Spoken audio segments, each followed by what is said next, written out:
우리 성경 말씀은 출애굽기 6장 2절로 9절 말씀입니다. 출애굽기 6장 2절로 9절 말씀, 구약 성경 89쪽에 있습니다. 스크린을 보시면서 한 절씩 번갈아 읽겠습니다. 하나님이 모세에게 말씀하여 이르시되 나는 여호와이니라. 내가 아브라함과 이삭과 야곱에게 전능의 하나님으로 나타났으나 나의 이름을 여호와로는 그들에게 알리지 아니하였고 가나안 땅 곧 그들이 거류하는 땅을 그들에게 주기로 그들과 언약하였더니 이제 애굽 사람이 종으로 삼은 이스라엘 자손의 신음소리를 내가 듣고 나의 언약을 기억하노라. 그러므로 이스라엘 자손에게 말하기를 나는 여호와라. 내가 애굽 사람의 무거운 짐 밑에서 너희를 빼내며 그들의 노역에서 너희를 건지며 편팔과 여러 큰 심판들로서 너희를 속량하여 너희를 내 백성으로 삼고 나는 너희의 하나님이 되리니 나는 애굽 사람의 무거운 짐 밑에서 너희를 빼낸 너희의 하나님 여호와인 줄 너희가 알지라. 내가 아브라함과 이삭과 야곱에게 주기로 맹세한 땅으로 너희를 인도하고 그 땅을 너희에게 주어 기업을 삼게 하리라. 나는 여호와라 하셨다 하라. 모세가 이와 같이 이스라엘 자손에게 전하나 그들이 마음의 상함과 가혹한 노역으로 말미암아 모세의 말을 듣지 아니하였더라. 아멘. 오늘은 나는 너희의 하나님이 되리라, 이런 제목으로 함께 은혜를 나누겠습니다. 창세기 족장시대라고 그러면 아브라함, 누구죠? 이삭, 야곱 이렇게 되죠. 그런데 그 야곱 때에 야곱의 자손 70명, 며느리를 제외한 직계 자손이죠. 직계 자손 70명을 이끌고 애굽으로 갔는데 그때가 지금으로부터 3,900년 전, 그래서 BC로 말하면 1876년, 그때 이제 애굽으로 들어갔습니다. 애굽으로 내려간다고 그랬죠. 항상 이스라엘 예루살렘에서 내려간다고 표현을 하는 거죠. 우리가 서울을 올라간다고 말하는 것처럼 예루살렘 중심으로 볼 때 애굽으로 내려갔죠. 그로부터 430년이 흘른 시점, 그러니까 1446년 BC, 그때에 이제 이스라엘 자손들이 200만 명이나 되어서 정말 엄청난 숫자로 이제 불어났습니다. 70명이 200만 명 이상이 된 거죠. 이때 하나님은 레위 가문인 모세를 통해서 이스라엘 백성들을 모조리 애굽으로 인도하여 내시는데, 이때 이 과정에서 하나님이 어떤 분이신가, 그 하나님에 대해서 정확하게 기록한 말씀이 바로 출애굽기라는 성경이죠. 고대 당시에 애굽은 난공불락의 도시입니다. 난공불락의 나라죠. 아주 엄청나게 강대국이었기 때문에 200만 명이 통째로 애굽을 빠져나온다, 그거는 불가능한 일입니다. 그런데 애굽보다 더 강하신 하나님이 하셨기 때문에 출애굽이 가능한 거죠. 하나님은 출애굽을 통해서 이삭과 아브라함과 이삭 그리고 야곱과 맺은 그 언약을 실제로 이루신 것입니다. 언약을 주시고 언약을 세우고 이루셨는데 바로 이 언약을 이루었다는, 언약을 성취했다는 것이 이 출애굽의 아주 중요한 포인트가 되는 거죠. 그 이전까지는, 출애굽 이전까지는 언약을 주시기만 했지 성취하진 않았죠. 아브라함에게 큰 민족 이스라엘을 만들어주겠다 그렇게 해놓고 달랑 누구 줬죠? 이삭 한 명 주었잖아요. 왜냐하면 이스마엘도 있지만 이스마엘은 약속의 자녀가 아니기 때문에 약속의 자녀는 딱 한 명 주었고, 이삭에게는 쌍둥이 에서와 야곱 두 명밖에 주지 않았죠. 아직까지 두 명이 어떻게 큰 민족 이스라엘이 되겠어요? 아니잖아요. 그리고 야곱에게는 꽤 그래도 그나마 70명이라는 숫자를 주었는데 여전히 그 자손은 큰 민족이 아니었죠. 약속을 주기만 했지 약속을 성취하지는 않았는데, 이제 출애굽 사건을 통해서 바로 하나님께서는 언약을 성취하시기까지 하신 분이다. 그것이 바로 출애굽의 가장 큰 의미가 되는 겁니다. 이 출애굽을 통해서 결국은 하나님은 하나님 되심을 만천하에 보여주는데 성경 전체가 그렇죠. 성경 전체가 하나님이 하나님 되심을 보여주는 사건들로 가득 빼곡히 차 있는 게 성경책이죠.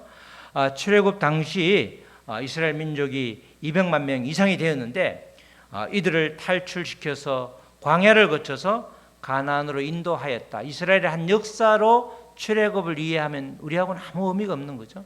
우리 이순신 장군이 그렇게 왜구를 물리친 엄청난 그 해군사에서 큰 족적을 남겼지만 우리한테는 의미가 크지만 그것이 다른 외국에게는 크게 의미가 없는 것처럼 출애굽 사건이 단순히 이스라엘 백성들을 그렇게 엄청난 숫자를 인도해서 가나안 땅으로 광야 생활을 거쳐서 들어갔다. 그것으로는 그 팩트로는 우리에게 큰 의미가 없는 거죠.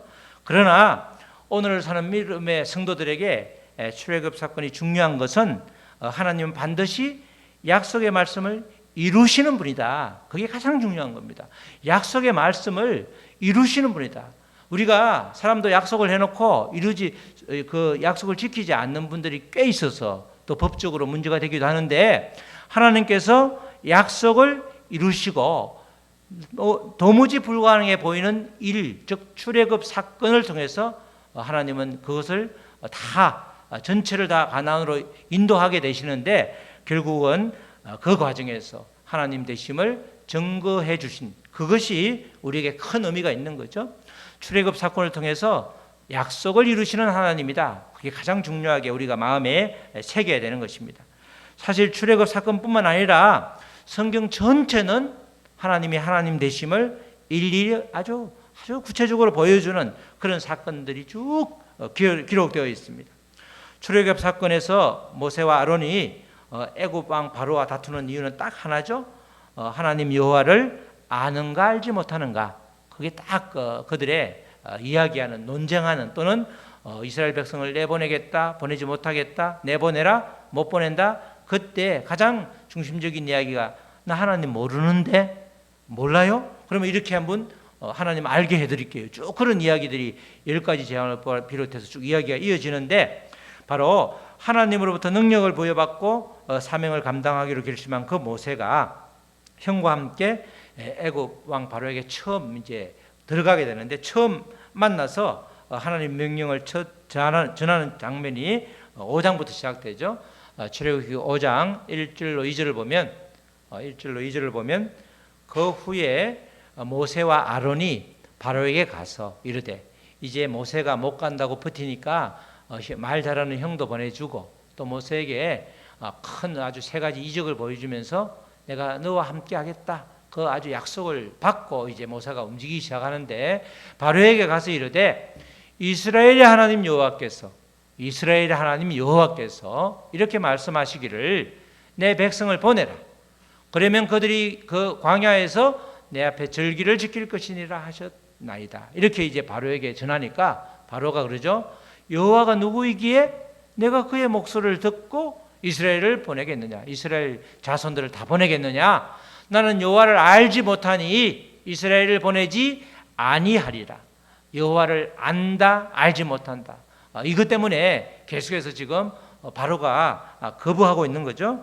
바로는 도대체 여호와가 누구이기에 그런 말을 하느냐? 나는 도무지 알지 못하니까 절대 보낼 수 없다. 이렇게 이제 이야기를 하는 겁니다. 이렇게 앞으로 펼쳐지는 출애굽 과정에서 또 그 이후의 과정에서 계속해서 여호와 하나님이 누구인지를 알려주고 있습니다. 우리가 하나님께서 이 모세를 통해서 10가지 재앙을 내린 것도 결국은 애굽 사람과 바로 왕에게 하나님이 누구이신지를 보여주기 위함이죠. 출애굽기 7장 3절에서 5절에서는 정확하게 10가지 재앙 이야기는 하지 않지만 10가지 재앙에 대한 이야기죠. 내가 바로의 마음을 완악하게 하고 여호와 하나님께서 말씀하시는 거죠.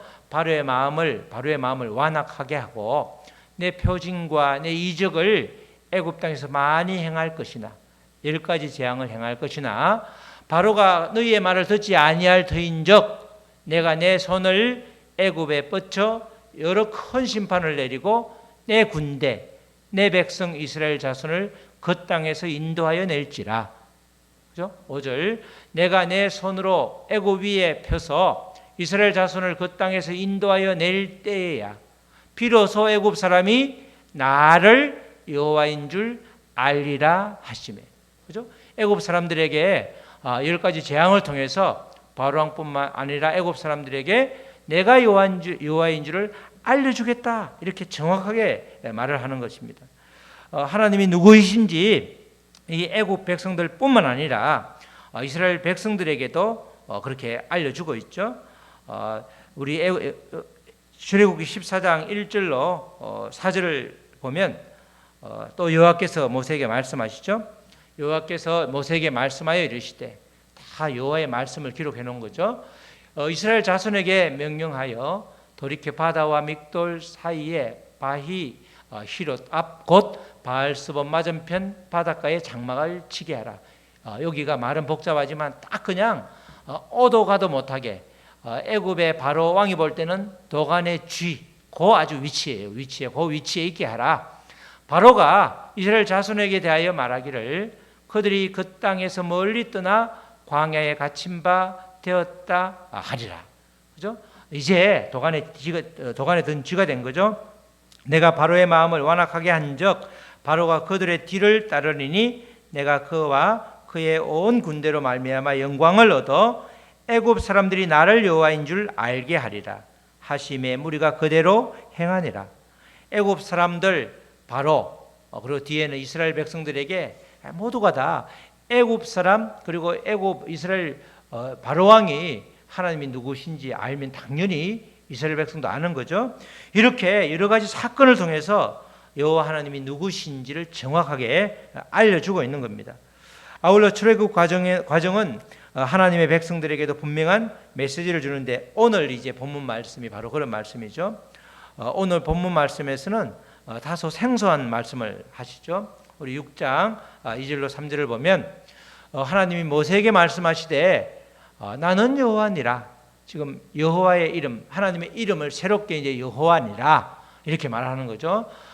내가 아브라함과 이삭과 야곱에게 전능의 하나님으로 나타났으나, 이 족장들에게는, 아브라함과 이삭과 야곱에게는 여호와라는 이름을 알려주지 않고 엘 샤다이라고 그러죠. 전능의 하나님으로 나타났다. 전능의 하나님이라고 그러면, 전능의 하나님, 이 말은 이제 충분한 하나님인데, 우리가 상대적으로 충분한 것이 아니라 절대적으로 충분한, 우리가 예를 들어서 집에 손님을 초대했는데 20명이 먹을 충분한 음식, 근데 만약에 100명이 들어닥치면 못 먹잖아요. 그런데 이때 전능한 하나님이라는 것은 1000명이 오든 10,000명이 오든 그 얼마나 많은 수많은 사람이 온다 할지라도 충분히 공급할 수 있는 그 전능의 하나님으로 이 아브라함과 이삭과 야곱에게 나타났으나, 아브라함과 이삭과 야곱이 그 당시에 거부였죠. 충분하게 아주 하나님의 공급을 받은 사람들이었는데, 나의 이름을 여호와로는 그들에게 알리지 아니하였고, 이렇게 말하죠. 여호와라는 이름은 지금 모세에게 처음 알려준다는 겁니다. 여호와라는 이름은 우리가 말하면, 요새 말하면 나와 가까이 있는 분, 또 아버지와 같이 친밀한 분. 이스라엘에서는 아버지가 다 말씀을 가르쳤죠. 그래서 아버지는 존경의 대상임과 동시에 아주 친밀한 분, 친밀한 관계입니다. 우리가 지금 우리 각자가 겪은 육신의 아버지, 아주 힘들게 하고 어렵게 한 그 육신의 아버지가 아니고, 이때는 아주 이스라엘 백성들의 부모와 자식 간의 관계, 굉장히 친밀한 아버지, 그럴 때 이제 쓰는 용어가 여호와이죠. 그러니까 그 이면에는 이 언약을 이루시는 하나님, 그 말이 포함되어 있는 겁니다. 아브라함과 이삭과 야곱에게는 언약을 주기만 했지 이루지는 안 했잖아요. 지금 모세 앞에서는 그렇게 큰 민족 이스라엘을 실제로 이루어 주셨기 때문에 언약을 이루어 주신 분, 그러니까 성경에 여호와라는 이름이 앞으로 쭉 나오면 굉장히 개인적으로 친밀함을 표시할 때 여호와라는 이름을 쓰고, 하나님 이럴 때는 이제 언약을 주시는 분, 약간 공식적인 이름이 되는 거죠. 성경에 여호와 이런 이름이 나올 때 보면 굉장히 친밀하고 아주 개인적으로 이렇게 접촉을 할 때 그런 이름을 쓰는데, 지금 모세에게 처음으로 알려주었는데 바로 언약을 이루시는 하나님, 이 뜻이 이 여호와라는 이름에는 포함되어 있다, 이렇게 보면 되죠. 이어지는 말씀이 믿음의 조상들에게 주신 언약을 기억하고 계셨다. 지금 언약을 이루셨는데 내가 계속해서 그 언약을 믿음의 아브라함과 이삭과 야곱에게 준 언약을 기억했다라고 이야기하죠. 4절 5절 말씀 보면 가나안 땅 곧 그들이 거류하던 땅을 그들에게 주기로 그들과 언약하였더니, 언약을 세운 거죠. 이제 애굽 사람이 종으로 삼은 이스라엘 자손의 신음소리를 내가 듣고 내가 언약을 기억하노라. 언약을 기억한다는 말이 중요하다고 그랬죠. 자카르라고 해서 마음의 언약을 새기는 거예요. 그리고 언약을 절대로 잊지 않고 계속해서 기억하는 거죠. 계속해서 24시간 그 언약을 기억하는데, 그 가혹한 노역으로 인한 신음소리를 들으니까 이제는 하나님의 때가 된 거죠. 이제는 때가 됐다. 내가 그것을 기억하기 때문에 꺼내 주겠다 이러죠. 하나님이 기억하시는 거죠. 우리가 하나님이 기억하시는 중요한 장면들이 성경에 많이 있죠. 노아의 방주에 있을 때 150일 동안 전혀 인기척도 없고 비만 왔는데, 그죠? 그 당시에 노아의 방주보다 좋은 배들은 다 세계도처에 있었을 텐데 다 그냥 물에 잠기고 다 파손됐는데 방주만 있었잖아요. 그때 여호와 하나님께서 기억하사 노아와 노아의 가축들을 기억하사 그들을 이제 싹 지면으로 이렇게 물을 빼는 작업을 하잖아요. 또 유명한 장면이 사무엘이 태어날 때 한나가 울고 아주 부르짖어 기도할 때 하나님께서 딱 그 한나의 기도를 기억해서 정말 그 남편과 합방했을 때, 엘가나와 합방했을 때 아이를 주는 그런 일이 또 있었죠. 성경 요소에 하나님이 기억하다는 그런 장면이 몇 번 나오는데, 오늘 이 마찬가지로 그들의 신음소리를 보면서 내가 언약을 이제 떠올랐다가 아니고 계속해서 마음에 새기고 그 언약을 기억했는데 이제 때가 됐다. 이제 큰 민족 이스라엘을 그 조그마한 땅덩어리 가나안에서는 이룰 수 없었는데 정말 옥토와 같은 그 외딴 곳에, 목초지가 좋은 곳에 그렇게 430년 동안 엄청난 인구를 늘려서, 하나님의 자손을 늘려서 이제 이 때가 됐다 이 말을 하기 위해서 언약을 기억했다 이렇게 표현을 하고 있죠. 바로 언약을 기억하신 그 하나님께서 이제 모세에게 나는 여호와다, 내가 언약을 지킨다, 그래서 내가 친밀한 하나님으로 너희에게 다가가겠다, 그렇게 말씀을 하시는 겁니다. 지금 이스라엘 자손들은 사실은 모세와 아론이 괜히 바로에게 가가지고 그들이 볼 때는 엉뚱한 말을 하는 바람에 더 노역이 강화되었습니다. 노역이 얼마나 강화됐는지, 예전에는 벽돌을 그냥 만들 때 안 만들죠. 그 안에 뭘 집어넣어요? 집을 어겨서 이렇게 집어넣는데 집을 주던 걸 공급을 안 하는 거예요.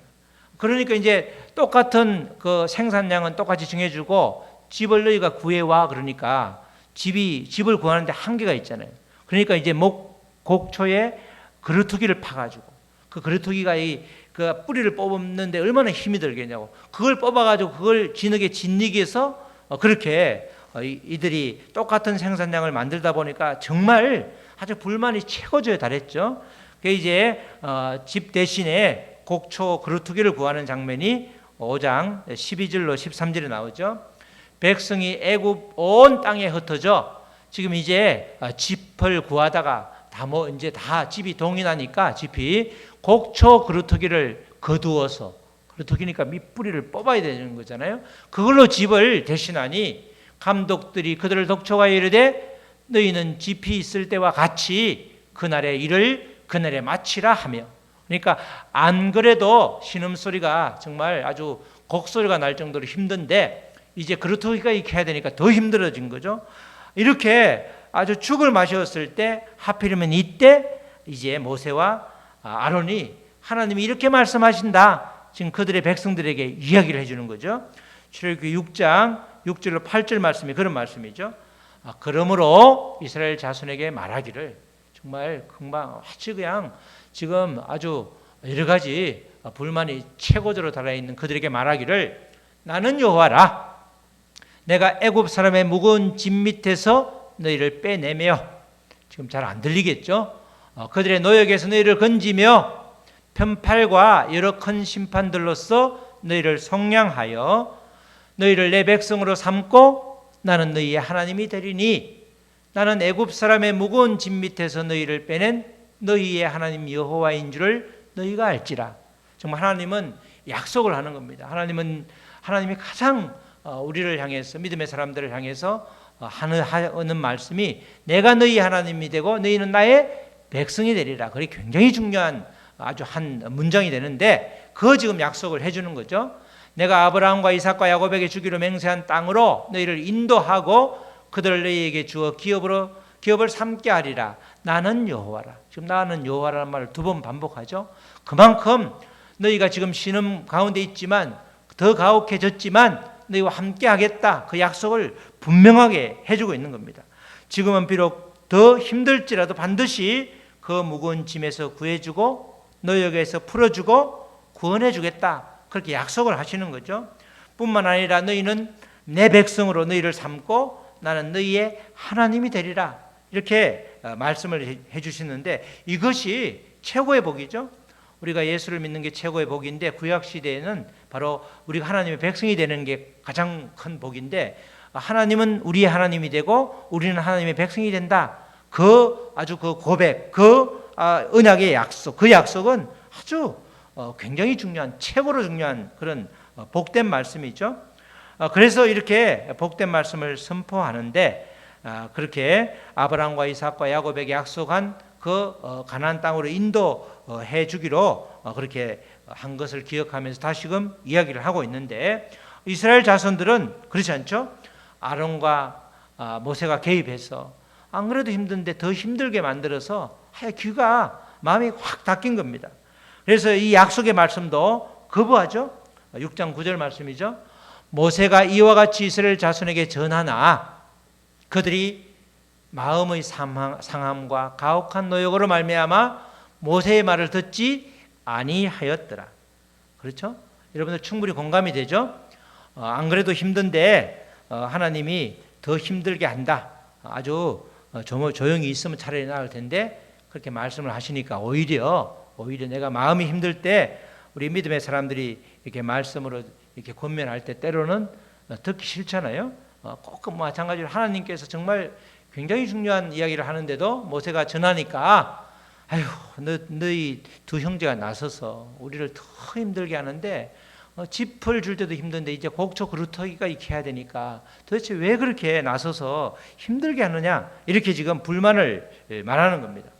누구나 영적인 눈이 활짝 열리지 않으면 눈에 보이는 현실에 집중하게 되죠.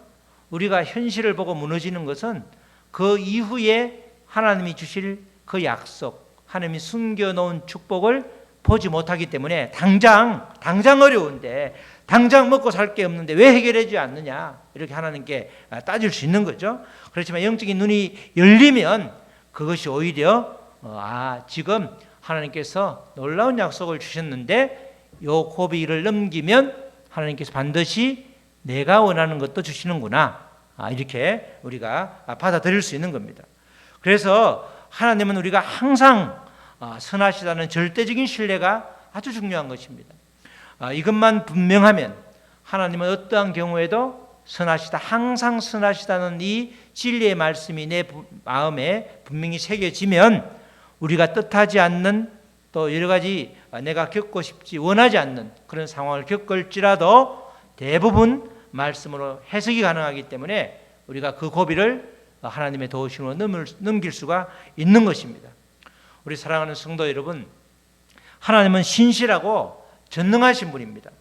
뿐만 아니라 하나님은 우리 성도들에게 주신 약속의 말씀을 기억하면서 하나님의 때에 친히 이루시는 분이죠.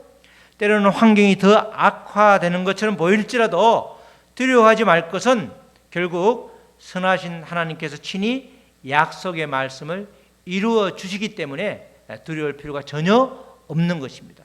공수표를 날리는 분이 아니라 약속하시면 반드시 성취하시는 분이기 때문에 아브라함과 이삭과 야곱의 때에는 이 약속이 성취되지 않았지만 무려 야곱이 애굽에 들어간 이후에 430년이 지난 이후에 약속이 성취되었죠. 그게 바로 하나님의 때라는 거죠.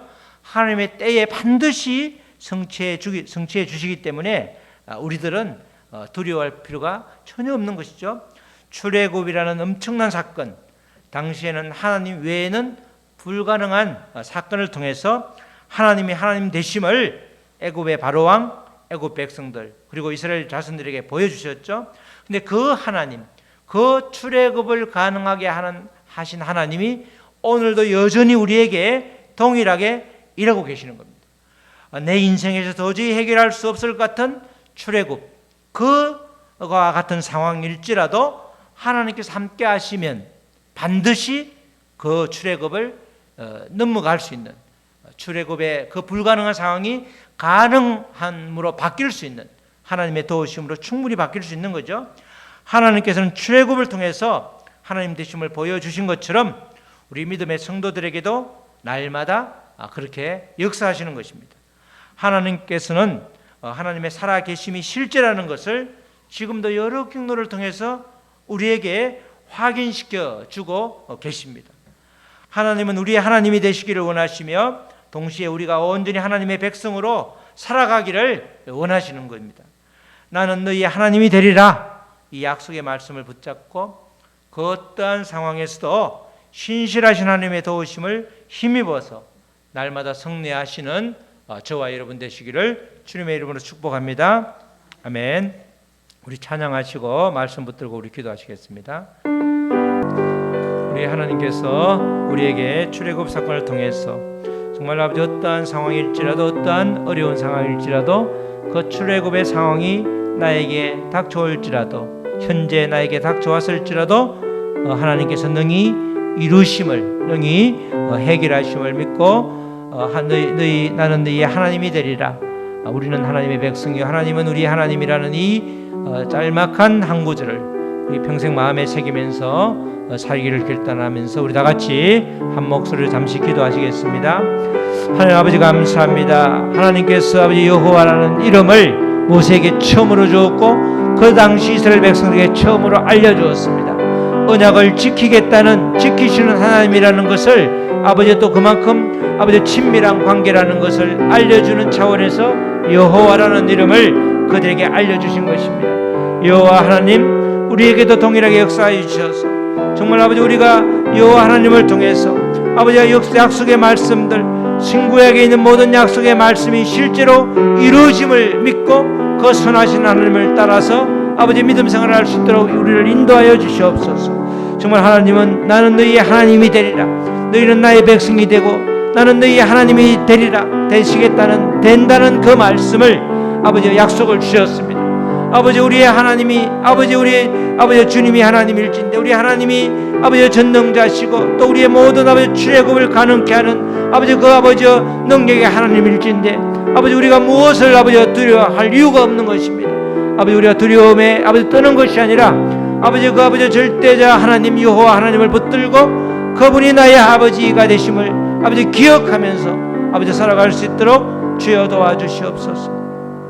하나님 아버지 감사합니다. 언약을 주시고 언약을 지키시는 그 여호와 하나님이 우리의 하나님이십니다. 나는 너희의 하나님이 되리라. 이제 우리는 온전히 하나님의 백성으로서 정말 나의 하나님이 되신 우리 하나님을 믿고 신뢰하면서 절대적으로 선하신 풍성하신 그 하나님을 믿고 아버지 모든 고비고비를 넘어갈 수 있도록 주님 인도하여 주시옵소서. 감사하며 예수 그리스도의 이름으로 기도드렸습니다. 아멘.